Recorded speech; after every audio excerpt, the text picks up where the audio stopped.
టెక్సాస్‌లో నా favourite place వచ్చేసి Galveston అని చెప్తాను. సో, థింగ్స్ రెగ్యులరే కానీ ఎందుకో నాకు బా నచ్చింది. ఇక్కడైతే మనకి సీ వ్యూతో మంచిగా రైడ్స్ అయితే ఉంటాయి. థ్రిల్లింగ్‌గా ఉంటాయి. ఓన్లీ ఫ్రైడే, సాటర్డే, సండే మాత్రమే ఇవి ఓపెన్‌లో ఉంటాయి. సో, టైమింగ్స్ చూసుకొని స్కెడ్యూల్ చేసుకోండి. అండ్ ఇక్కడ ఒక రెస్టారెంట్ అయితే ఉంది మనకి ఆల్మోస్ట్ సముద్రంలో మిడిల్‌లో ఉన్నట్లు ఉంటుందన్నమాట.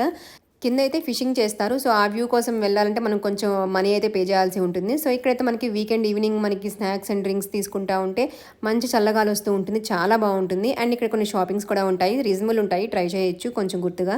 అండ్ మేమైతే డాల్ఫిన్ బోటింగ్ అయితే ప్రిఫర్ చేస్తాము. చాలామంది ఫ్రీ క్రూజ్ ఉంటే దానికి వెళ్తూ ఉంటారు. దానికైతే టైం అంతా వేస్ట్ అయిపోతుంది. వెయిటింగ్ ఎక్కువ ఉంటుందన్నమాట.